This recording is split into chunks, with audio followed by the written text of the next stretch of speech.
And this is case number 2023-416. The probably infinite docket to address pole attachments, at least until all federal and state money for the promotion of broadband deployment is expended. So we're back, and we have a series of informal conferences that we'll hold for the remainder of 2024.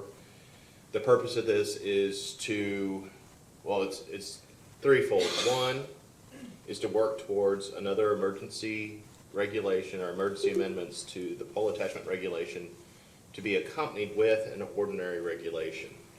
Under the way that Kentucky law governs pole attachment, or governs regulations, the regulation that we filed at the end of May expires, I think it's either February 25th or 26th of 2025. And if that were to occur and there's no replacement regulation in place, then the regulation defaults to 807 KAR 5015 as it was written prior to being amended. So I think that we made some changes. The commission made changes to the regulation, but we also acknowledged that there's probably further changes that need to be made as we see how the amendments played out to it, and also how the practical applications of other aspects of the regulation work as maybe deployments start to increase. So we have this, and we have 3 other conferences in 2025. My goal as a staff member is to have something to the commissioners somewhere in early to mid-January of recommendations to the regulation, which hopefully we can get to stakeholders sometime in mid to late January for their comments, just like we did with the proposed amendments back in April. And with the idea that I can submit something to the Legislative Research Commission sometime in early February for their review so that we can get it across the finish line. And by we, I mean all of us that are participating in this docket, but ultimately the commission staff that has to walk it down to the LRC before the expiration deadline of the regulation, and have it be accepted for filing so there's no gap in the regulation. And then so it's my understanding under this process, which is new to me because I've not done an emergency regulation with an ordinary regulation, is that the emergency regulation that would be filed in February would become effective upon filing, where the ordinary regulation would go through the normal process under KRS Chapter 13A. So the emergency regulation would be in place until the ordinary regulation comes online. And both of the regulations would be subject to the same comments and amended after comments possibilities. So just what the commission files in February will not be may not be the final say of what comes out at the end. However, I don't think that the statutes allow the commission to continually file emergency amendments and re-up that. So by law, the commission probably has to file an ordinary regulation. And what that would do is make it a little bit harder to make changes to the regulation going forward after the ordinary regulation goes into effect. And so that's why we have these series of stakeholder meetings to see, primarily, the first goal of this meeting is to try to perfect, I mean, I know it's hard to perfect something that was already perfect, but make better the regulation. So to address the goals of Senate Joint Resolution 175. The second point is just to work through practical considerations and look at what we would deem the backlog of certain utility pole owners as well as attachers. I know that Charter and KU and Charter and the cooperatives have been working through that, but I would anticipate that that they're not the only utilities and the pole owners and attachers that might have access to the BEAD and RDOF money, and so that there would be other parties that would have to come before us. We will use this docket to address those.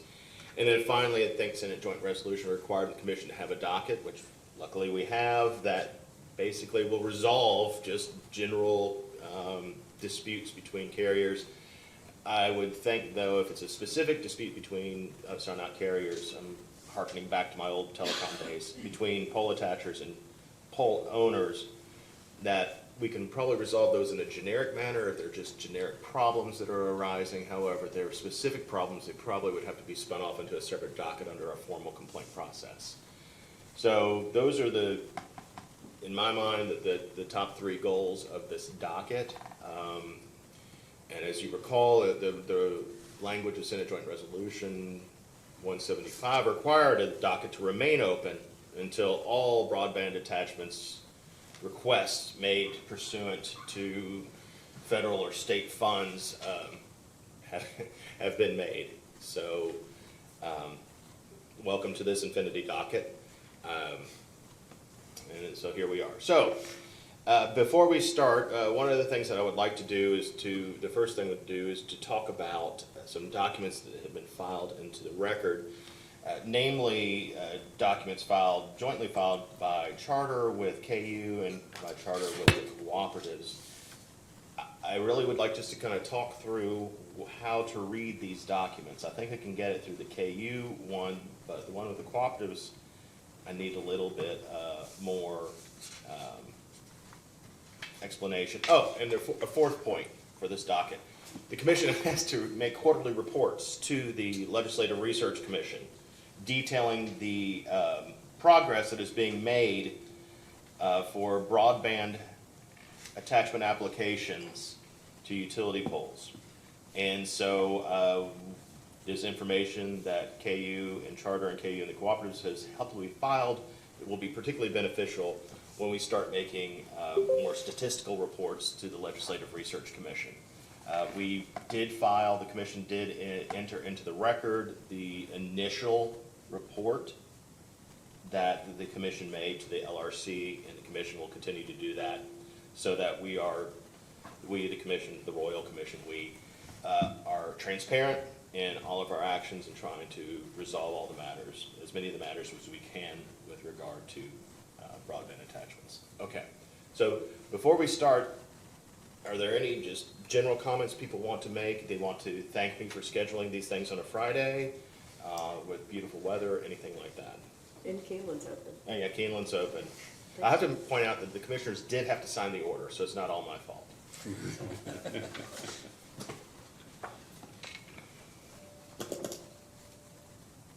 Okay, Mike, did you raise your hand? Yes. Good morning, everyone. Good morning, commissioners, Madam Chair, Jeb. Just a couple of quick comments, and Jeb, I think you wanted to kind of dive in a little bit further into the substance of this. But a couple things. One is, first of all, thank you all for the effort you've made to date, and as you noted, it's going to be an ongoing effort. So I really want to underscore our appreciation for that. I would also note, and for those of us who have been on this journey for what seems like almost a year now, I do think that the filings that you referenced, Jed, are important progress. There was a point in this process, even late last year, earlier this year, where we were all sitting in that room, not on the same page in terms of baseline data and baseline information, right? And it's really hard for us and for you as regulators to make a decision on what's working, what's not working, what to change, if we can't even kind of settle on where things are, right? And so I think, KU and the co-ops and on our end, I think all the parties have genuinely worked towards resolving that issue, right? And so you've now seen, as you noted, 2 sets of data that have been filed with you. They're not perfect, right? But we did our best to achieve a consensus, right? And to also go to some of the issues that the commissioners previously raised in terms of being more granular, right? And kind of drilling into the circumstances of what's actually happening with various applications at various polls. The other note, Jeb, just to kind of react to your comment is, I think our general observation would be, to your point, that while the emergency regs in our mind were better than, let's call it, the status quo, right? We would not recommend, just for lack of a better term, blindly readopting the emergency regs or taking them in the direction of making them permanent, right? To your point, I think there would be some adjustments that we would probably recommend obviously working with everyone else, to think through what elements of the emergency regs should be carried forward and to what other, to what extent other changes should be considered. So those are just a couple of general points I would add. Todd from our team may have, questions as we go here, in particular on process. But again, thank you for your time and just wanted to offer those comments. I appreciate that, Mike. Thank you very much. Anybody have any other, and not introductory, but starting comments before we delve into the contents? Okay. Did anybody disagree with the contents of the report that the commission filed? You feel free to speak your piece. But it was probably a little more in-depth than the future reports will be. It provided a lot more background to the legislature, just to give people a sense of where we were and where we are, and hopefully a sense of to where we may go. Alrighty. Because KU is in the room, and I appreciate that, you all get to go first. So I want to ask, we have the document that was filed, was it October 3rd, I think? Or right, okay. So it says current status of September 20th, 2024. And I'm scrolling through this, and I just want to go, just almost line by line. So the lines on the left, are these kind of the chronological steps that are in the regulation for making attachments? Generally speaking, yes. Okay. There's a there's a bunch of tasks and subsets and notifications and processes that happen within each one of these, but broadly speaking, yes, these are the steps and the categories. Okay. And so then we have total polls and polls on time, polls late, percentage of polls on time, percentage of polls late.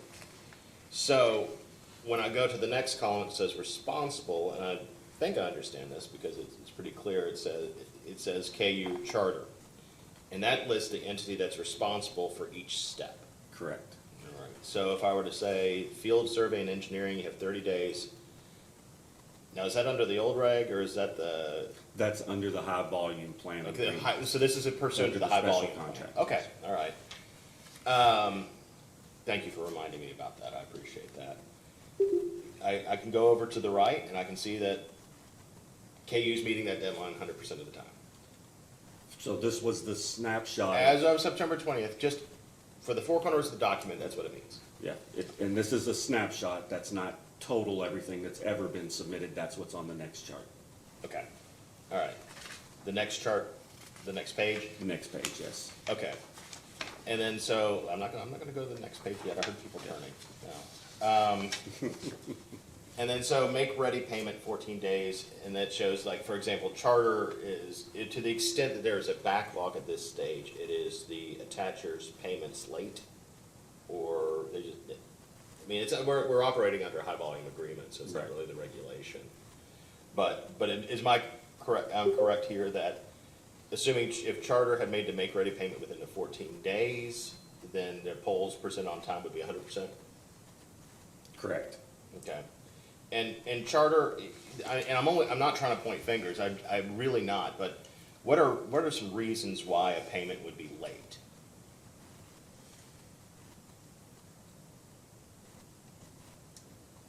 Danielle, I don't know if you want to take that or if you want me to. No, go ahead. No, I think that's a reflection, and we don't have our operations team on the phone today, but I think that's a reflection of the fact that I think there are times when there is in fact a back and forth, right, over the billing, right? So there may be a question about the billing, right? There may be some uncertainty associated with that. So that isn't necessarily, I think from our perspective, Danielle, a red flag. It's just a matter of the fact that something needs to get worked through on our end. I don't know if you feel like that's a fair statement. Yeah, and that's the thing, I'm not, like I said, I'm not pointing fingers, I'm not saying like, how dare you slow down your own deployment? It's just that for the purposes of, the dual purpose of trying to figure out what's working, what's not, and then also what to report to the legislature about the progress of this. I'm trying to figure out how granular the commission would have to be. It'd be one thing to say, here's the progress as it's being made, just aggregated, and polls, this percentage of polls are late, without saying why. Where the quote-unquote backlog, is not really anybody's fault. It's just a product of some back and forth going back. So that's the basis of my question. I mean, we have to get down into the weeds on this. We've been in the weeds for several months, and I don't see us getting back out of there. And Jeb, if I could offer, this is Ellen Call with Charter, and again, our operations folks, when they are able to attend this next meeting, I think that they can offer a more thorough explanation. But I think also sometimes what we're finding is the make-ready estimates are larger than we anticipated. And so that's necessitating some work on our end to increase our budget so that we can pay for those invoices. Okay. And in our, John LaFollette with Louisville Gas and Electric and Kentucky Utilities, in our regular meetings with operational folks from Charter, we've heard specific reasons why payments were delayed or not coming in within this 14-day period. I'd prefer to let them state what those are, but I'd echo what Ellen just said about deferring to the operational folks when they're able to attend for those specifics. Right. And that's, I suspect it is such, but I really just want to get clarification so that, like I said, we have quarterly reports. We have to address certain things in the regulation. Granted, I know this is a contract, not the regulation, but my guess is sometimes the issues that you're going to encounter in the various steps of a contract will mimic those that are for processes that are under the attachments, applications that are under the regulation. So, all right. And Jeb, I would just add to your comment, and we had kind of anticipated that this would be the case, is that I think while the data isn't perfect, right, we now have some experience, right, of working these things, through together over, let's say, the last 4 to 6 months in particular. And I do think, to your point, whatever decisions you guys ultimately need to make as a commission, I think probably to some degree have to be grounded in data and actual experience, right? So you drilling into the numbers the way you are, right, makes sense, right? Obviously, there's going to have to be some hedging here. Things change or evolve over time. But I think your underlying, line of questioning, which is, okay, we have regulations in place which somehow stage things on the basis of timing and steps. We're now giving you data, and it's, I think, fair for you to ask us, how does that data correlate to that timing and steps? And I realize that the nature of this could very well change as the volume of applications increases. And right now, would it be a fair characterization to say that KU has sufficient resources to meet the current demand? Yes. But we don't know what would happen as the pace of applications increases. Maybe not just to KU, I point to you because you're in a room, but to the other poll owners in the state. So, this information is always subject to change, but I do appreciate the information that has been provided because it gives us a snapshot, not a snapshot so much, an insight into how some of this stuff operates. And I think we've come a long way since January when we first had some of the parties in the room. So I appreciate that too. So Mr. Todd, you talked about the second page. If I'm looking at the second page, what you said that there was a difference between the second page and the first page. Yeah, and I'm sorry, this is Jason Jones with LGV KU. I didn't say that a minute ago. Yeah, the second page is cumulative. So under the high volume plan, Charter's able to submit up to 3,500 polls per month for review, field survey, and engineering. And you'll notice that there's no timeline note on the make-ready construction because that's per the high volume plan and the agreement that we made is volume-based, 200 polls per month that we perform Power Space make-ready. So what you're seeing here is the cumulative numbers since the high volume plan began in March, where they're submitting roughly their 3,500 polls per month. And so between March and September, you have the 7-month period there, and they submitted 21,139 poles, which is noted at the bottom. But that 19,112 number excludes transmission poles and the applications that were canceled. Okay. And so what you're seeing there are the cumulative numbers over that 7-month period, as opposed to the first page, which was a snapshot in time of what was in process. Okay, all right, thank you. So, 3,500 a month, that does exceed the 3,000 cap that is in place in the regulation now.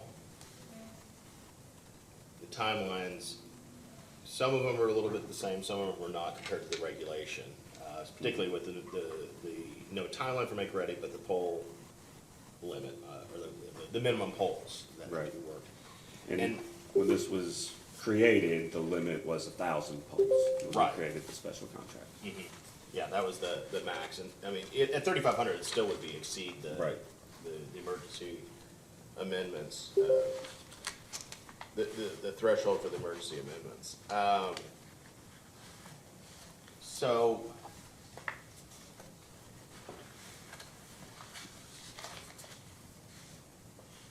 I mean, to charter, I mean, how have you seen this work versus applications made under the regulation? I mean, like, say, for example, rather than a time limit on the make-ready construction in the electric space, a pole, a minimum pole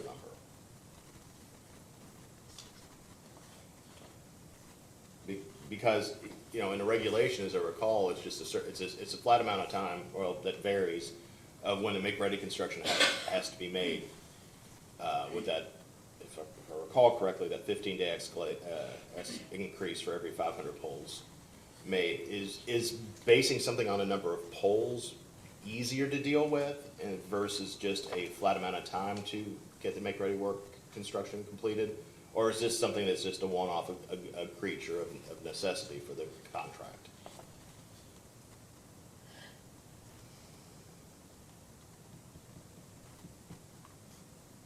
And I also acknowledge if my question wasn't clear. But I'm just thinking in terms of, could there be options in the regulation? You know, varying timelines depending upon whether or not it would be a certain number of polls in an application that had to be finished, with no timeline, or a timeline for the make-ready work to be constructed. That's really kind of where I'm going at it. You don't have to answer, but something to put in your pipe and smoke, and we can consider this later on. Yeah, Deb, can you just maybe clarify that a little bit? I'm just not entirely sure what the question is, so I can give you a responsive answer. And thank you, Danielle. I am making this up as I go along. So basically, I'm looking at the high-volume contract at which we're looking right now does not have a specific timeline for KU to perform the electric space make-ready. That's right. Under the regulation, I believe that timeline is set in a certain number of days to be completed. And my question is, and it was inartfully made so, is it beneficial to to have an alternative, I guess, maybe, for that the electric make-ready space construction to be done either within a certain number of days or a certain number of poles without a time frame? I don't need an answer today, but obviously it was something that was negotiated in at least one of these contracts. And just when we're looking at making changes to the regulation, it doesn't have to be an either. I mean, it could be an either or. I mean, maybe there could be something in the regulation that would allow a negotiation under that. The utility and the pole owner and the attacher could come to an agreement. But does my initial not my initial question, my clarified question make sense now?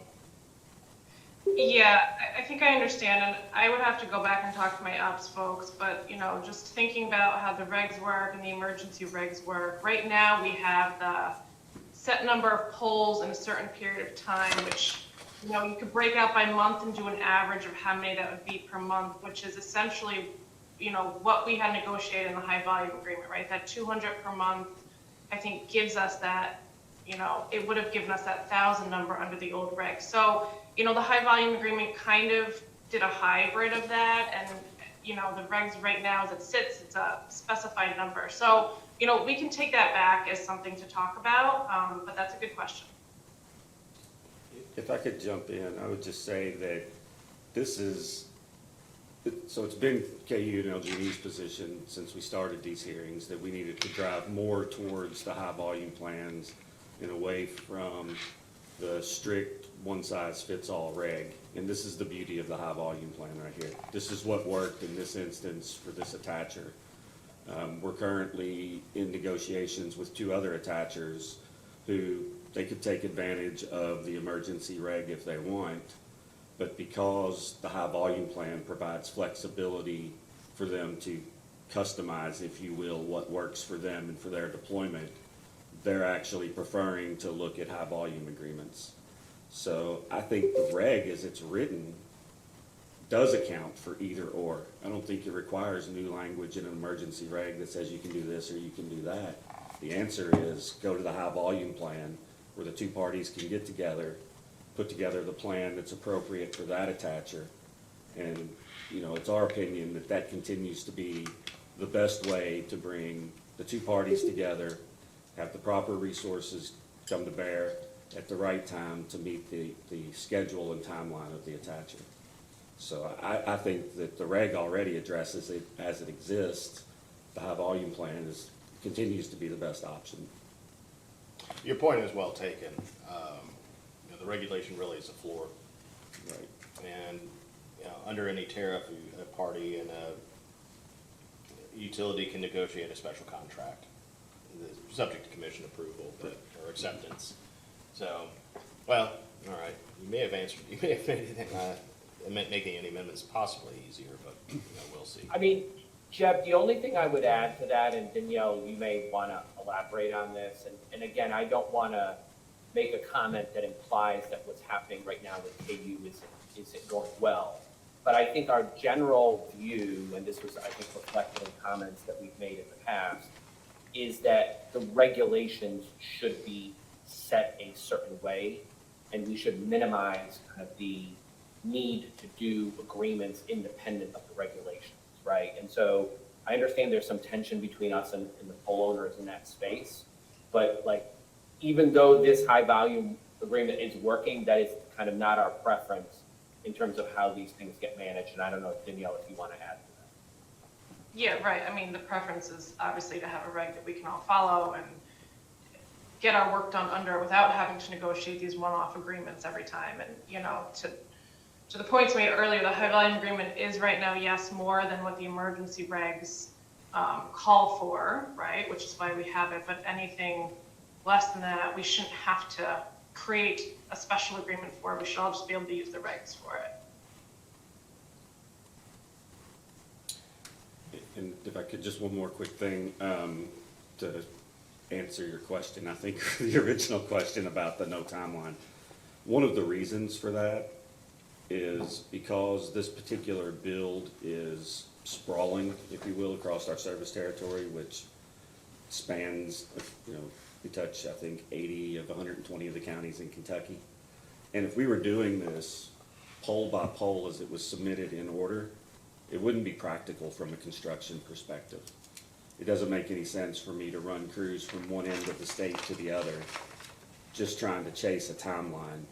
Whereas doing the volume, we can do the builds in certain areas, then move those crews, those materials to another area, and work in those specific areas. So just from a construction perspective, it makes more sense than trying to chase individual pole timelines. Okay. I guess going back to my initial question, it doesn't seem that the fundamental positions of KU and the attachers has changed. One wants almost everything to be a contract, and the other one wants to be able to rely upon the regulation primarily. Ne'er the twain shall meet. It was fun to put together the statement of consideration and to explain to some people. It's like, yeah, this is the gulf. when it comes to agreement on it. Usually you can agree, you can get within this area, but not on this issue. So anyway, yeah, and I appreciate both sides. Yeah, I will just say that, and I think Charter has said this a couple of times already this morning, but, you know, this is working. We are making progress, we are meeting the commitments. Yeah, sometimes, you know, we're a little late on the engineering, sometimes the payment's late coming in, but broadly speaking, 200 polls per month, more than that actually, are getting done with Power Space Make Ready. So we are engineering every month what it is Charter submits, up to 3,500 polls per month, and we're doing Make Ready on 200 plus polls per month. And as a practical matter, with regard to the Make Ready, what are the biggest impediments to doing it on time, short of labor? Like, are there physical constraints? Is there more pole replacement? Is it pole replacement, or is it, I mean, what are the reasons why, what are the main impediments to electrical make-ready work? Resources and maintaining the balance of resources, right? Okay. So that's one of the things that we've done here is we've built up, for lack of a better term, a little bit of a backlog of work, so that when there are these payments coming in a little slower, the stream stays steady, because the resources really are the issue. We can do the work, we can plan the work, but we can't, you know, have resources, then let resources go, and have resources and let resources go. They're difficult to get back. So maintaining that steady level of work is really the biggest issue that we have. If There I were- could add to Jason's comments, for just a moment, Peter Waldrop with LG and KU. You know, we have a team at this point of basically 100 people dedicated to this high volume plan. And so the value of having, Jeff, Can you come up here so I don't know if people will be able to I'm hear. sorry. You all get the entire front row. So if you could for kind all of the folks restart. on the line, we miss you today, it's quiet in the room. Yeah, so, sorry about that. If you could restart for what your Yeah, comment Peter was. Waldrop with LG and KU, just building on Jason's comments, and maybe adding a little color and context to it. You know, Jeff, to your question around, you know, the value of number of polls, duration, you know, what's kind of the right area.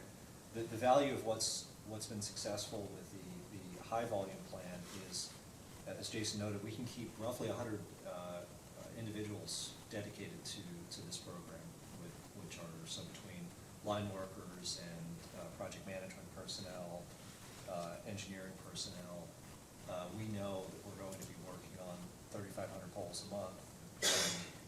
And we're not ebbing and flowing the workforce and trying to keep a captive workforce through variations. Okay, and so, I mean, y'all discussed negotiations with other attachers coming up. I mean, assuming a sufficient, well, no, I guess you can't even assume that. What is it going to do to KU's resources when these other agreements start to come on?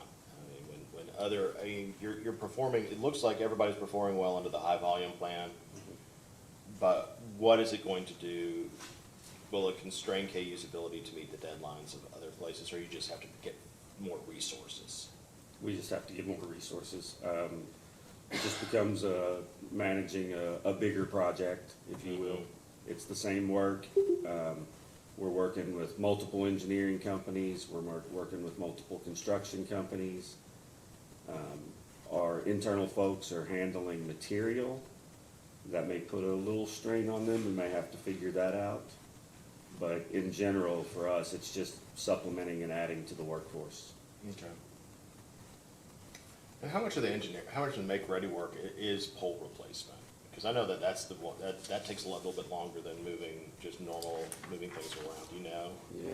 Yeah, and I don't have that number in I don't. front of me. I can look at it. What I can tell you is, in terms of the amount of make-ready, you know, when we started these conferences, we talked about that. We had traditionally seen somewhere in the 4 to 5% range But the co-ops, I believe, and if there's somebody here that can speak to this, I think that they had said that they saw something more like 16. Okay. And since we're doing this rural broadband build out, we're seeing more in that 15 to 18% make ready. And I don't have how much of that is pole replacements. And I was reminded of it this morning. I drove past the Camargo substation and I saw a few dozen poles stacked there. I didn't know, I don't know for what reason they're there. It was a staging thing, but I said, well, that's one question I can ask. And then let people know I actually saw the sign on it, and realized it was the Camargo substation. So keep it going. It keeps my lights on. I appreciate it.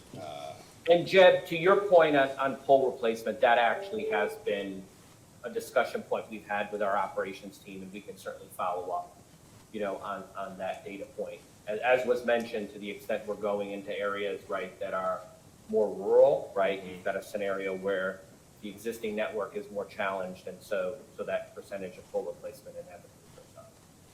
Yeah, and I just remember how much time was spent discussing just the cost of pole replacements and red tag poles when we were doing the original regulation. And I hadn't heard a lot of dispute about that right now, but I guess I'll hold my breath on that as we start getting into the more rural areas.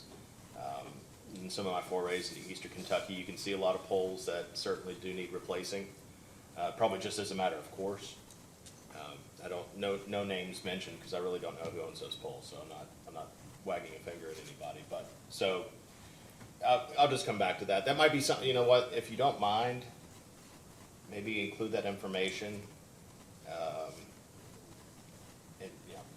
Footnote, asterisk, something like that, because as we see the number of pole replacements increase, I know that there are some funds available in the state to cover the cost of some pole replacements, and I think that there was a bill that didn't get through all the way to the legislature that would have widened the use of the fund. I watched that out of the corner of my eye. But if the commission has available numbers on the number of pole replacement, number of pole replacement, or number of poles that have to be replaced as a result of a request for attachment, not just a red tag pole, but as a result of a request for an attachment, that I think will be valuable information to have to provide to the legislature, just to get a sense of what we're dealing with here statewide, not just utility-wide. So does anybody disagree that I might be chasing a windmill here and it won't be useful information? Mr. Penny, can you hear me okay? This is Sean Knowles with the cooperatives. Loud and clear. I just wanted to add, just to sort of second to that comment, we can provide you some data along that as well. And, a lot of the issue is these rural poles are just shorter poles, historically 35-foot poles. And so that I would just agree with the general percentages that have been suggested. That's pretty true to our experience, but we can provide more detail.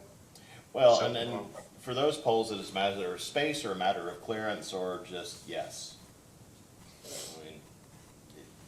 I mean, we're probably asking a lot of the poles that haven't been asked for before. All right. I think I'll move on to asking some questions about the cooperatives, but did the KU or Charter have any other comments on the information that was provided here? No, just broadly speaking, I would say that I would echo the comments from earlier that since the beginning of these conferences, we've come a long way, and our partnership with Charter and the execution of the high volume plan overall is successful from our perspective. Mm-hmm. We're having regular meetings. We talk on almost a daily basis, one-off as members of the teams, but monthly we've been going to Charter's offices and meeting in person, and generally speaking, from our perspective, I feel like, we're moving in the right direction.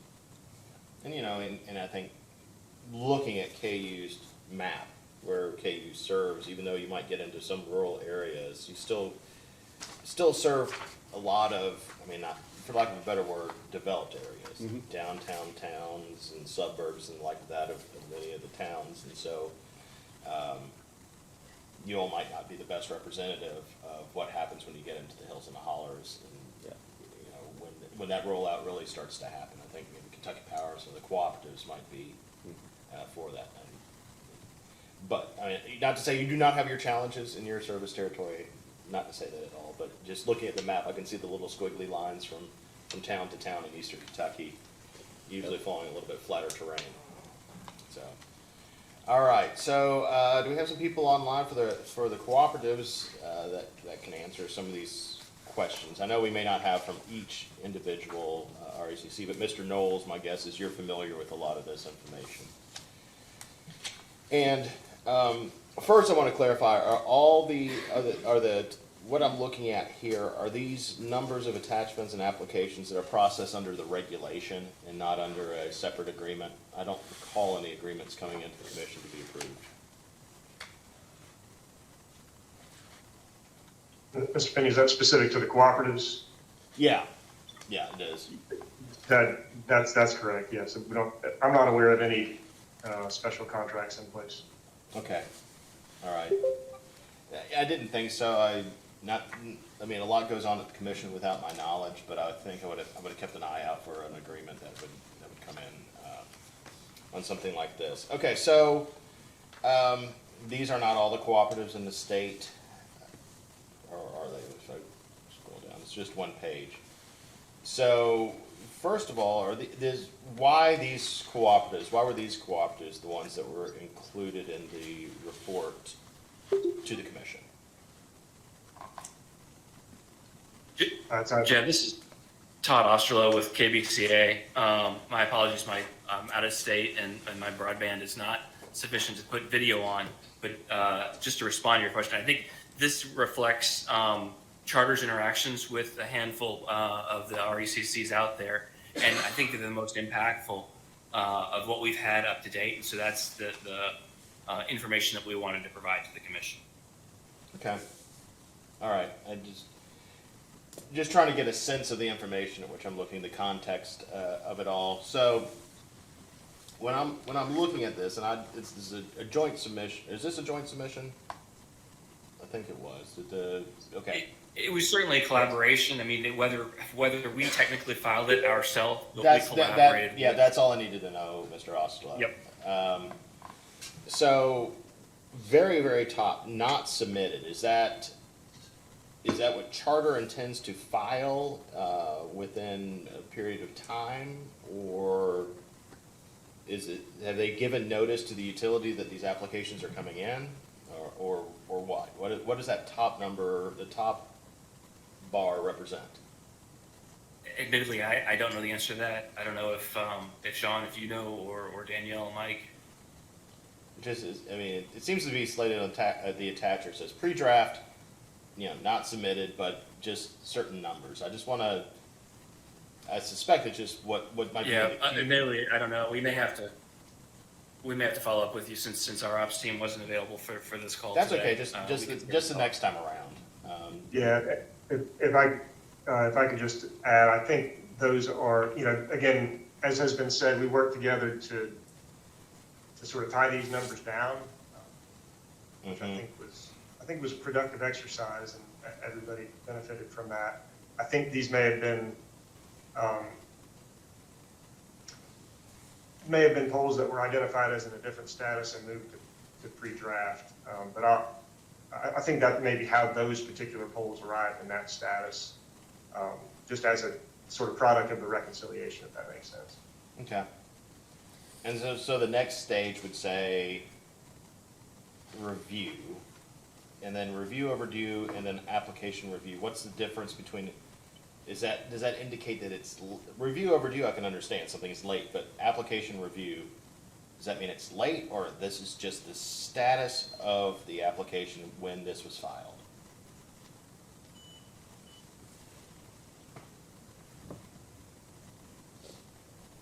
Sorry, I'm trying. I think it's the latter. Yeah. Okay. All right. And then when I get to revise applications, does this mean an application's been kicked back to the applicant? Yes. Okay. And so when I'm going back through here, just in general, where where do you see in this, since we're not operating on a high volume plan, where are the kind of bottlenecks or hangups that you all have seen when accumulating this information? Like where are the steps getting slowed down outside the timelines of the regulation? So can I offer just a very brief explanation of how we arrived at this chart? I think it might be for the benefit of the commission to understand. So, yeah, as I believe you know, we work together typically through a software portal to do this. And so these statuses sometimes look a little bit obscure, but they're pulled from the software statuses in that portal and then sort of consolidated into language that we understand. So that's why some of these steps look a little bit in the weeds, if you will. It's just as we're trying to tie these down and make sure they're accurate. That's where those statuses come from. So hopefully that's helpful. To answer your question, there are really a few big buckets of where these things currently sit. Some of them are awaiting payment, as has been discussed. And I think all the things that were said in the conversation earlier apply in this case. There's lots of regular conversation. There's lots of collaboration between the parties. And so I don't think we have a lot of mystery on where these things sit, but I think there are some situations where the charter, for example, has been provided a cost and they need to decide what to do with that. And so some of those are awaiting those decisions. Some of those costs are meaningful numbers and they need to be evaluated carefully. And so that's a place where some of those sit. And then the other big bucket is ready to attach. And we've had very detailed conversations with Charter over the last several weeks about the ready to attach portion of these. It's in grand total, it's something like 22,000. And there are, to the best of my understanding, there are a number of things sort of outside the control of the pole owners that are involved in some of these. Some of these, and I'll be happy for Charter to confirm, deny, or further explain this, but some of these are, for example, there's construction complete here, ready to attach, but the line leading up to it goes through a different territory that's not construction complete and ready to attach, or waiting on a railroad permit, or waiting on a DOT permit, or something, frankly, that's beyond the control of the pole owner to be able to influence at this point.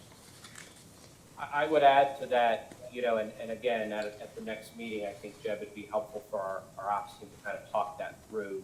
But I think Sean's characterization is very much on point, right? Where you see a rather large number there and you have a large percentage of poles that are very often kind of being held hostage or are trapped by virtue of other things happening, with adjacent poles, adjacent areas, right? You've got a run of 100 that, as Sean said, is tied to 2 poles that are associated with a railroad crossing, let's say, right? So that's impacting some of what you're seeing there in terms of stalled, volume. Right. Okay. And that makes sense. Last week I presented at a conference in Somerset. I don't know if anybody was here online was there or observed, but it was a broadband permitting conference. It was put on by the Office of Broadband Development, and I think they got almost every agency that has something to do with pole placement or attachments, and I can't remember, it was 7 or 8 separate agencies, from the Division of Water to the Corps of Engineers to historical preservation, that, especially if you're going to put in new poles or anything like that, had to be gone through. Then, Lord help you if there's a bat migration going on in that period of time to get those things rolled out. And so one of the things that struck me as I was there is that the commission here does not have any sort of jurisdiction over the attacher. All we can do is control, or attempt to control, as an aside, is very gently hard to control utilities, but anyway, attempt to control the relationship between the attachers and the utilities. And so when the commission's looking at solutions, when the commission is making these reports to the legislature, it would be helpful to know, not only is, a project being held up, well, I would like to know when it's the utilities, responsibility, when it's the attacher's responsibility that's being held up, but also if it's just something else. Is it permitting of something that's outside the jurisdiction of the Public Service Commission, outside the control of both the attacher and the pole owner? That might help with resolving or moving things along, or at least making an explanation to the legislature, and at least informing the commission's decisions when it comes to changes to the regulation. So, just future information. A lot of this is going to be just information gathering this docket, that we will also refine along as the period of time.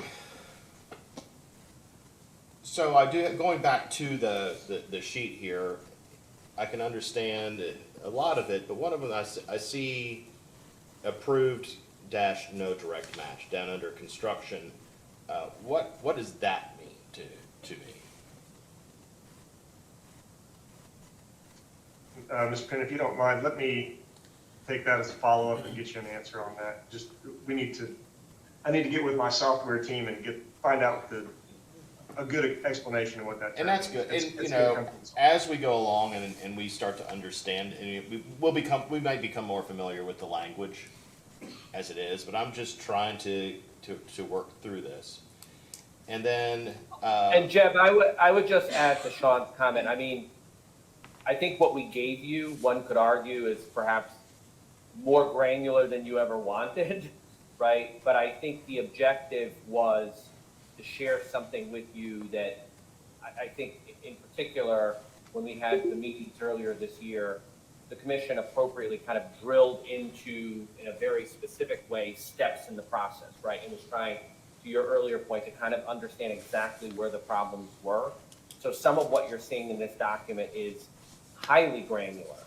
And I think, Sean, you would agree that part of what you're seeing here is a working document, right? This isn't something that we generated, for lack of a better term, for a regulatory forum, right? It's also something that has value to us as an actual operational document. So, Jeb, some of what you're seeing here is that much more detailed and granular because it's actually being, really used. It's not just being filtered for you in a submission. and I appreciate that. I do, and that, at least for me as one of the staff members here, this information is valuable. And I appreciate that because I have to confess, this docket is unlike anything that I have seen in my quarter century at the Public Service Commission. Not just the granularity of it, but the open-endedness of it, but also just the collaboration among all the stakeholders and the continued collaboration. And so, we're trying to solve practical solutions, and we're also trying to make reports to the legislature. And this information, I think, will help us do both on that. So, I appreciate that. And once we become a little more familiar with the nomenclature, I don't think I'll have all these questions, and I can understand it. But do you have any questions on these documents? Okay. And I do want to say that I think that Commissioner Stacy and Commissioner Regan might be attending remotely, but I know that Commissioner Regan's under the weather, and so, but they will be able to watch the recording of this and be fully informed at our next meeting, which November 1st, I think is November 1st, November 22nd, and sometime in December. One of the dates that was going to be available was going to be December 22nd, and I suggested that would be uncruel to not only the participants and the stakeholders, but also the commission staff and employees. So, all right. Are there any other comments on the information that's been provided, or the information that I've requested be provided? Remember, this is just a commission staff request, not an order, but I really would appreciate everybody's collaboration on these issues. So, Jeb, I guess just one process question for you, and obviously we can play the tape and we've been taking notes. Do you have any expectation that you're going to send us anything or outline anything for us in terms of what you're asking for? Or do Yeah. you want us to? So Good job. I think in the order that scheduled these conferences, it said commission staff would send out a list of issues. Utilities could provide a list of issues, then the commission staff would issue an agenda X number of days before it. And I think in that agenda, in that response, I think the commission or commission staff could clarify what the information is that they would need. Would that be beneficial? Yeah, I think so. Okay, all right. And Mr. Austin? And in the meantime, I mean, we obviously gained a fair amount of knowledge and information from this conversation, but sometimes we hear things slightly differently, so I think that would help.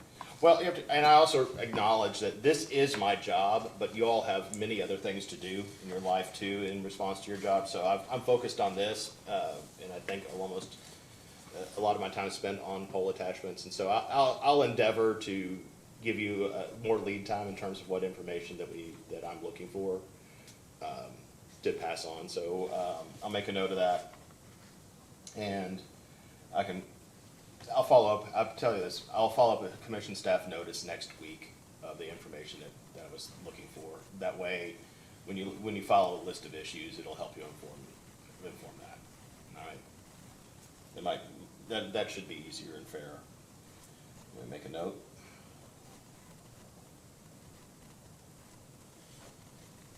All right. So this,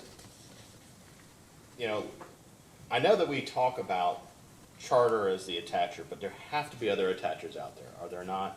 Mm-hmm. Now, nobody seems to be operating under a different high volume plan. But cooperatives and KU and Kentucky Power, if you're out there, and whomever, what do you anticipate beyond charter? Do you anticipate other players coming in once the federal money really starts rolling in? And if so, when do you think that might occur?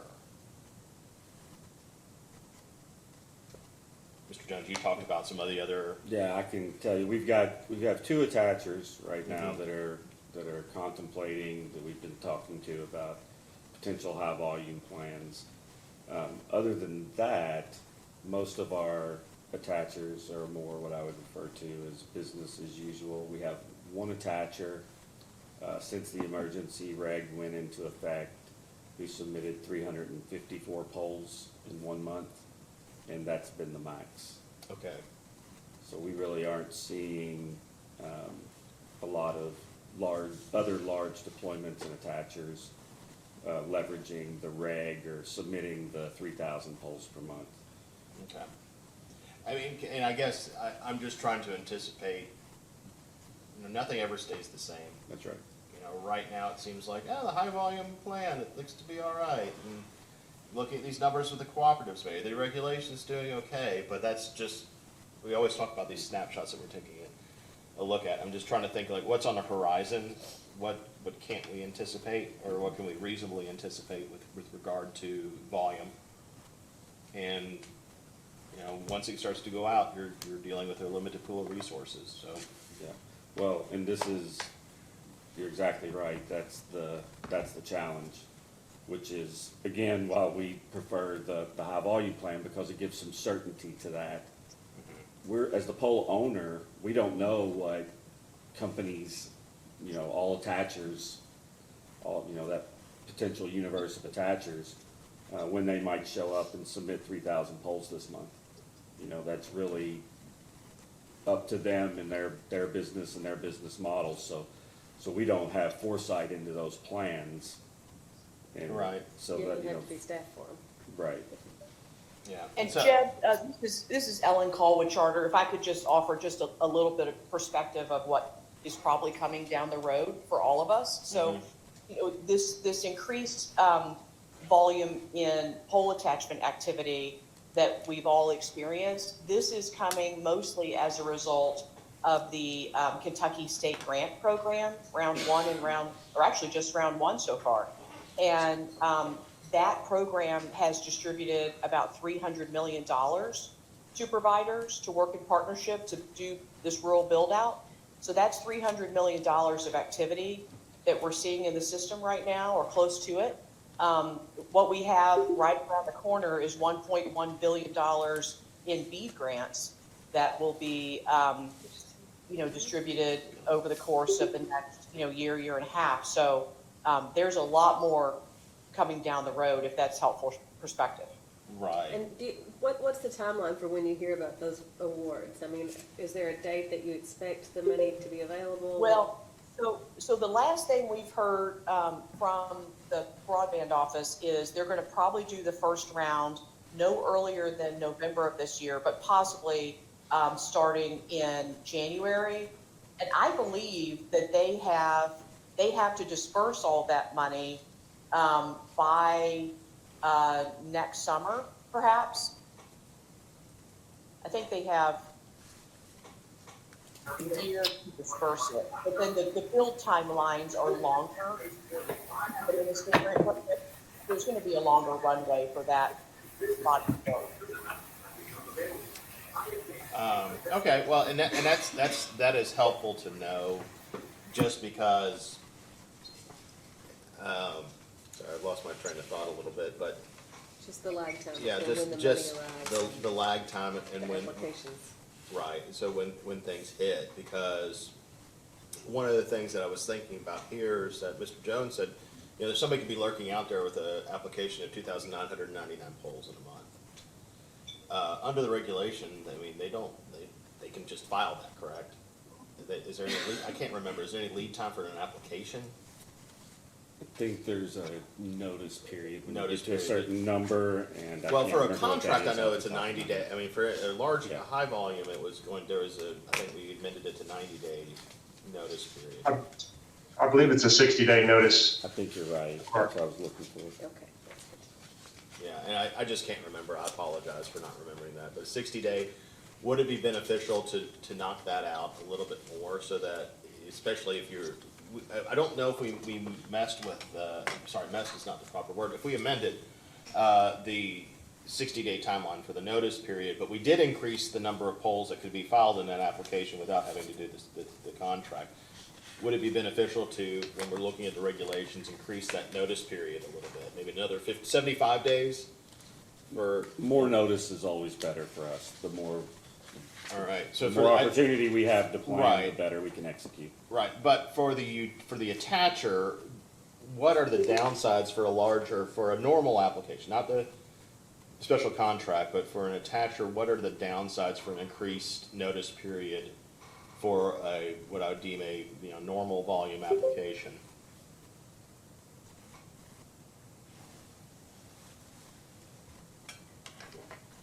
So I don't want to misrepresent anything that my ops folks would say, but I just want to make one clarifying point. When we're talking about, these larger applications and these smaller applications, it's just really important to remember, we're not talking about one single application.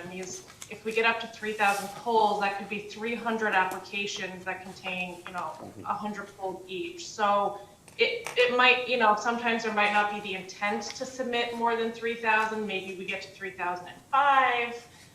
That's just something to keep in mind too. It's not like we go in and we say, we've got this one huge 3,000 poll, application that we need to submit. It's the accumulation of all the applications that are submitted in that time period.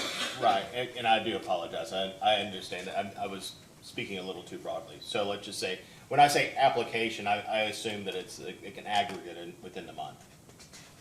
So, aggregate of those numbers, but I just, if a utility has additional notice of any application of any size, an individual application of any size, they can look at it over the course of a month. They can look at it, over the course of, if it's, now it's 60 days, but if it goes to 90 days, they can look out 3 months, look at what they're currently processing, and maybe it gives them a little more opportunity. My question just would be, is that what burden does that impose upon the attacher to extend that notice period? Don't have to answer right away. We're not under oath or anything like that at the time, but just something to think about as the regulation, as we look towards amending the regulation in February. I guess one question would be is, if we're going to extend the period of time that we have to give the utility notice, kind of what's going to happen in that extended time? Does that guarantee a ramp up of resources so that we can shorten the, subsequent survey and make ready timeframes, or kind of what does that extra time get everybody? And again, I'm not looking for an answer either. That's just something to think about. Giving this extra time, does that make it shorter on the back end because everybody's had this extra time to plan for it? Well, I think that this certainly be something we will discuss further on. I think you might be looking at it from the perspective of an individual attacher versus the fact that you might have a lot of individual attachers coming in and making these applications. So it would be probably mustering in an allocation of resources so that the utility could meet the deadlines for not just the one attacher that's making the application, but for several more, particularly if we're looking at an increase in volume of applications for more than just one attacher. That's my thought process on this, but I just work here. I don't have the authority to actually make those decisions, and it's something that we can discuss further. If I can add to that, again, this is Peter Waldrop with LGKU. This was something we talked about in earlier proceedings, and realistically, as much as we say advance notice is better, I think that would have been Danielle who was speaking. It's kind of a coin with limited value. While we want notice, without surety that work is going to be performed, it's difficult for us to make resourcing decisions based on that notice alone. And not to be a broken record, but that's some of the value back to what we're doing with the high volume plan, where we have more of that certainty, and we can do advanced planning based on certainty of what that volume is. So in principle, notice is more notice is better, but one of the things we had talked about in earlier proceeding is, rather than building time into the notice period, do you instead put more of that time into the timeframes associated with some of the early estimation and engineering steps? And, excuse me, along those lines, when we devote the resources that Mr. Walter was just talking about, we are able to then realize those, the outcomes that Ms. Duplessis was asking for regarding shorter engineering times and shorter make-ready times. We've cut down the engineering review period from 105 days to 30 days for the volume, the same number of polls that are being submitted through the high volume plan. And so it's, to the extent that we're receiving more notice, I agree that is better, but ultimately the value of getting that notice can be applied more broadly, I'd say, through the high volume mechanisms. And I can't remember if it was KU or the cooperatives or Kentucky Power did mention this, that you can muster all the resources, you can get things in the contract, and then the applications never materialize, and so that you're still on the hook for that. Thanks for the reminder. Maybe I'll try to remember some of the things we've discussed and discarded beforehand, but nonetheless, I mean, once again, facts can change. I mean, the situations on the ground can change, and so ideas that we may have discarded before might be beneficial later on. So, Yeah, the one item that we haven't spent much time on that we've kind of touched here with these most recent comments is this ramp-up period. We sort of just say, here's the rules, and it's all always the same, right? So if you have an attacher that's gonna submit, 1,000 polls per month, the poll owner has to respond that first month the same way they might in the 10th month. And the challenge there is we've kind of beat to death in the earlier conferences is mustering those resources. And so there is a ramp-up period there. It's very difficult for us to bring crews on property to do make-ready work if we haven't received any payment. We have to keep those crews busy, then we incur costs. And so if we don't pull the trigger, though, until a payment comes, it's very difficult to meet the initial deadline for the first month or two. And so that ramp-up period is a real challenge.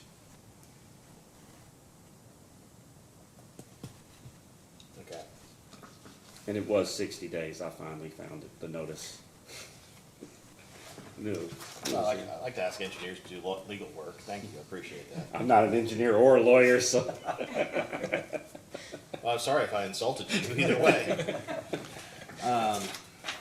Okay, so I know KU probably doesn't have as much experience with, experience is the wrong word, but for the purposes of this conference, the application of the regulation to the attachments, since you're operating, I assume this is this is the high volume plan that you all, the high volume agreement that you all have is like the big attachment issue for you all. But with regard to the cooperatives and charter with other utilities, have the amendments to the regulation made any changes? And if they have, what? Have they been positive, negative, or you haven't seen really much of an effect on that? Because technically they went into effect May 31st, so we've got June, July, August. We've had about 4 months under our belts under that regime. On behalf of the cooperatives, good morning. I'll just jump in real quick and then I'll kick it over to Sean. But I think what we've been hearing generally is that ultimately there's really just not been the volume to really implicate some of the regulation changes so far. We've not seen an influx of attachment requests such that, you know, the increased limits are really implicated. So generally speaking, I don't think there's any complaints or issues that are widespread or recurring in implementing the updated reg or kind of ongoing. I think everything's kind of going as business as usual to some degree without issues. But I'll let Sean maybe give a little more color on that on the ground. But I think generally speaking, there's just not been a ton of opportunity to test the new regs kind of framework at this point. All right, Sean, you've been Yeah, I would agree with that. I don't have a lot to add. I think that, again, the volumes have not been, you know, sufficient over the summer in any, you know, significant way to put the regulations to the test. And for KDCA and charter specifically, I know our team has had that same kind of discussion. It's been a small sample size, but certainly it appears that we're making progress. Things are trending in the right direction, but just don't have enough time under the regulation to definitively say one way or the other. All right. And Sean, not to put you on the spot, but I think functionally that is a result of the fact that a lot of what we're seeing even in these data updates reflects activity that was already in flight, right, before June 1st, right? And so, Jeb, that's, you know, there's obviously a certain lag time associated with the volume you're seeing, right? And so I think, Sean, if you look at, if you started at the gate on June 1st, we haven't seen that volume because a lot of what you're seeing is a reflection of the data that preceded June 1st, right? I would say that's right. I'd say it's, the data you're seeing here certainly predates June 1st, and you know, in large part. And that is kind of, you put the rudder over, and it takes a while for the boat to actually move. I understand that, and that was one of the points I made. I think that when the Scott County Judge Executive and Senator Williams had questions about the Scott County project. You know, a lot of that was started before the original regulation went into effect, with the timelines and the volume too. And so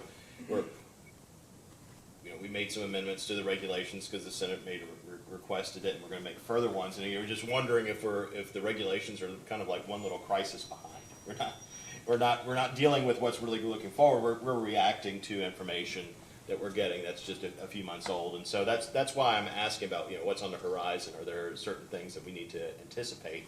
Rather than looking at historical data, like start thinking about what's, you know, the future data on that. And Jeb, I think that we're going to have a better sample size to kind of use to judge the efficacy of the e-regs, you know, coming up fairly soon. We are very close to having fully executed contracts with the state for the round 2 awards. And after those are fully executed, I would imagine that all of those poll applications will start moving and being processed. So that might provide the volume that will give us a little bit more insight into what's working and what's not working. Right, and I appreciate this, and, we, the commission, and all the stakeholders, in a little bit of an awkward spot just because of the legislature requiring us to do the emergency amendments within such a short period of time, where some of the ideas and some of the information was not fully baked. And so, when the commission made the filing with the emergency regulation, it did so without an ordinary regulation, knowing that we're going to have to be making changes to it. And, if I'm asking questions we've already asked, that have been asked and answered, I apologize for that. But, we're trying to refine and comply with the direction of the legislature on this. And so, regardless of the timelines, have the other changes, some of the other changes that the commission made in the regulations assisted, like the identification of personnel, the requirement of, better identification on payments. Has that assisted it with the deployment of broadband, the processing of applications, or were those steps that were kind of already in the making just because you had to do that in order to make your attachments? I mean, just as a practical matter, you were coming in here for weeks on end, for conferences, you were talking to each other, or did the contents of some of the other amendments actually, have they made a positive difference in the processing of applications?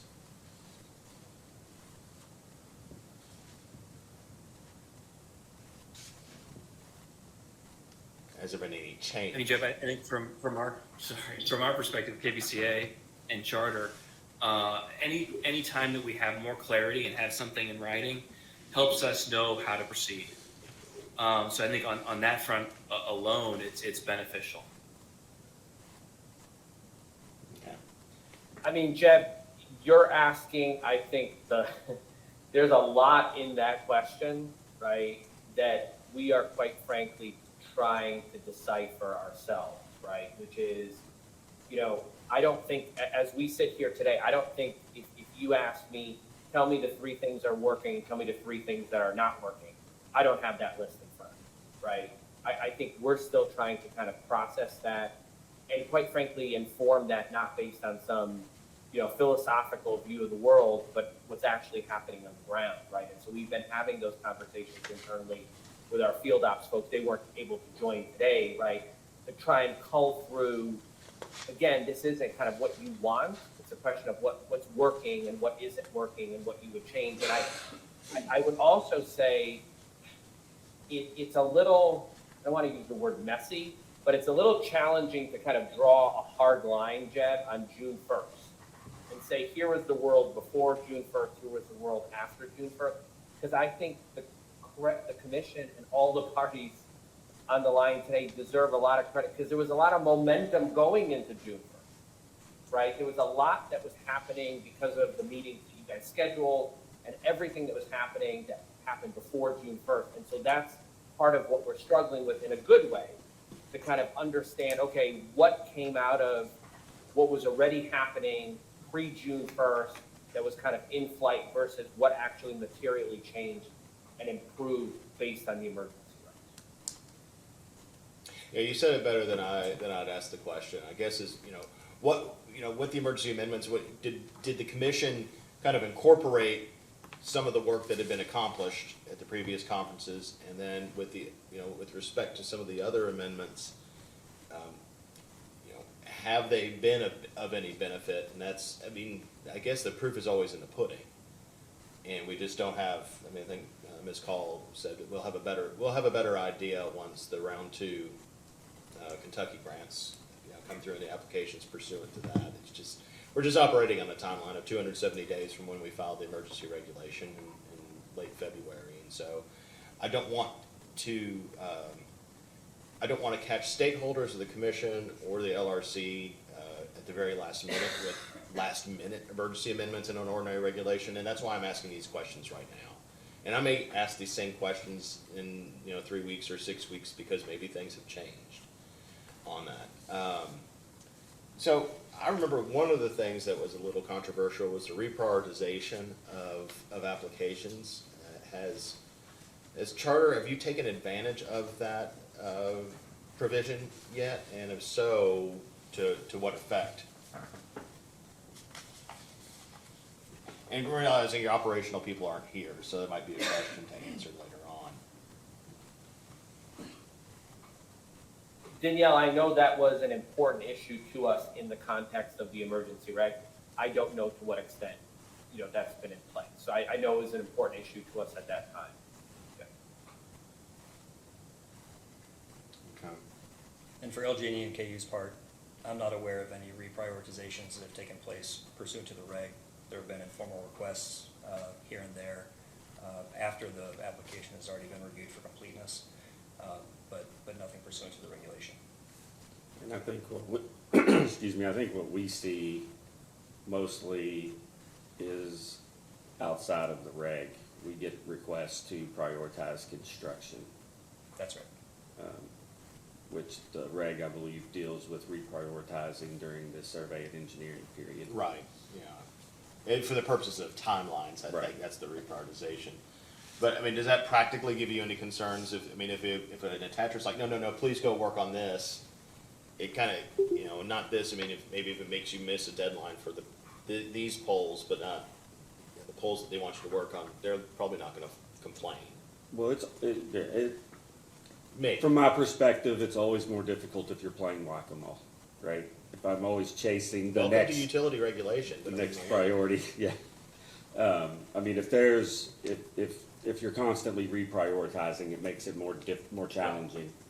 And that's So- another one of the advantages of the approach that we took under the high volume agreement with the 200 pole volume instead of timelines, right? We had gotten into a practice of accommodating construction reprioritization, and it became extremely difficult to track compliance with construction timelines when construction projects were prioritized in different ways. And so when we're able to perform 200 polls, a blanket 200 polls of make-ready per month, it's a lot easier to accommodate a reprioritization request like that Okay. on the construction side. Yeah, we haven't really seen anyone taking advantage of it on the survey and engineering side, Well, at least up to this point. I was about It's to young. say, it's one of those things, we may not, the commission tries to make evidence-driven decisions, and it has to in its orders, and the regulations, it's also a matter of policy too. So even when it comes to making the final amendments to the full attachment regulation, some of it's gonna just have to be policy-driven if we don't have any data to back it up. Just, sometimes, some things have to be done just to the best of our abilities. All right, do you have any? Or do you have anything? I do not. Does anybody, this has been a shorter meeting than we've had before, but I think it has served as a good kickoff to these issues. Like I said, next week I'll put a staff notice in listing kind of the information that staff would like to, at which staff would like to take a look for the processing of applications. And it's something that could be refined, but if other stakeholders start to participate, we might look for the similar information for that. And by stakeholders, I mean other attachers, depending on this starts to roll out. Are there any other questions or concerns, complaints? This is an informal process, so if you complain, I won't take it personally for that. But also, as usual, always feel free to reach out with any procedural questions to me. I'm happy to answer those, and Deb, just maybe a quick question, if you don't mind. And I know we really appreciate this to kind of get a roadmap of where we think this is going and your description of the process. And I don't think we necessarily have to have an answer with this now, but we're just thinking about what other deliverables the commission might want or benefit from looking forward. So if the commission would find benefit to a supplemental update of the information that Charter and KU provided and Charter and the co-ops provided. If there's any sort of idea as to when that update should be provided, that would certainly help us in preparations. And then likewise, if there's any idea that maybe the commission would want or accept red line versions or changes to the regulations or emergency regulations, again, some sort of time frame for us to be able to prepare that would be beneficial. Again, don't necessarily need an answer to that today, but something looking forward. I'll think on that, Mr. Osterloh. I mean, I do think that we'll set up a timeline for amendments to the regulation, but I don't think we need to do that just yet. Well, we'll take a look at that. Like I said, I kind of in my head, I had a timeline of making recommendations to the commissioner somewhere in early to mid-January, and then mid to late January, getting the recommended amendments out to the stakeholders, probably sometime before that. We can ask, we'll set up a timeline for suggested changes, red lines to the regulation. And if somebody will remind me, what I can do is I can provide a Word document with the line numbers. If you've seen what we filed with the Legislative Research Commission, it's on a particular form with line numbers and everything. I can provide that to the parties, and so that we're all kind of singing from the same page of the same hymnal, and you can make the red lines on that particular document. I think it would make it easier to read, just having had to try to make sense of the documents that were filed beforehand on this. So if Mr. Oslo or somebody else wants to hold me accountable to that in the new year, I'd appreciate you all reminding me. I will do that. And then with regard to the updated numbers, just when I think before the next meeting is November 1st, these documents were a snapshot as of September 20th.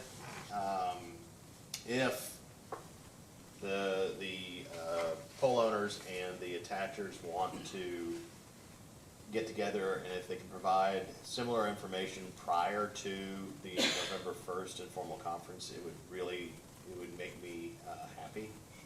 But I understand that there's always operational things that can pop up, so if it's not there, I will make sure that we have plenty to talk about November 1st and the days afterwards. In the spirit of looking forward, I think one thing that might be good to discuss in the future, and we're not really there from KU's perspective at this point, is the post-construction inspection.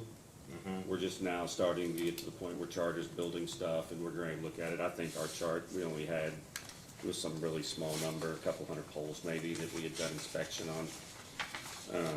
Yeah, I noticed like on a cooperative one, I think it seems corrections needed for Bluegrass Energy is not an insignificant number of poles was on there. And those the operational things that I want to talk about. Like, I think that the cooperatives, in one of their statements on the amendments, said that something that the commission might want to address in the future is the post-construction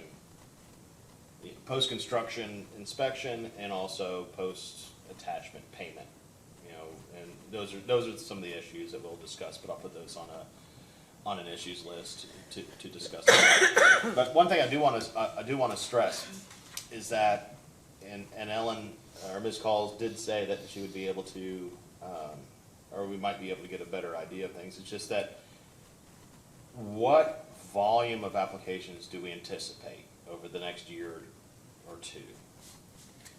It doesn't have to be something filed next month for that meeting, but it's something that I think that we have to think about. You know, we've gotten through one of the things by making the amendments to the initial regulation, but we need to do kind of an additional lessons learned, which is the original purpose of this document, but also try to keep our head up, see what's going out there, and try to think proactively with regard to the volume that's going to hit the Commonwealth, because it's, I mean, heck of a lot more money than I think that's ever been thrown at attachments, especially in Kentucky before. So, Well, and Jeb, I think that can be, I mean, obviously it's a kind of a back of the envelope calculation, but there is a correlation between infrastructure and money, right? Yeah. Even though you can't directly count road miles and poles, right? But to Ellen's earlier point, right, you've got the state initiative, which round one, right? We were talking about the state initiative, round two. We've got the federal RDOF initiative, right, that's already in process, right, that's got a multi-year horizon. And then we've got this significant influx of BEAD dollars that are just over the horizon, right? So I think we could help you with the input of others, including perhaps the broadband office, you know, kind of scope that out at a high level so that at least you had a general sense of the landscape, right? I mean, I think Ellen, you know, checked me on this. Those four elements are the ones that I see, at least in terms of public funding. Yeah, and I want to get a sense of that, and if possible, and this is like not for the next meeting, but just something, you know, I'm trying to set out some broader concepts. You know, the commission doesn't regulate, the TVA cooperatives doesn't regulate the municipalities, and just to try to figure out like what is kind of comes under the commission's, well, nothing comes under the commission's control, but you know, what comes under the commission's ability to influence, you know, within their sphere. So, you know, I don't know where the money is going in terms of is to the utilities that commission regulates or not. It may not be possible to break that out, but that would be something that would be beneficial to kind of, you know, back of the envelope math to do as well, in addition to, you know, what we think the volume might be coming in, realizing that, you know, it's a guesstimate. So, all righty. Any other issues to raise? Any other questions, objections? You can always send your problems with me to me in writing, and I appreciate that. Chairman. Okay. Commissioner Regan, I see that you're on. Do you have anything? I don't, thanks, Jeb. All right. Well, I hope you feel better, Commissioner Regan. All right. That's it. Thank you all very much. And we will see you all in 3 weeks. Thank you.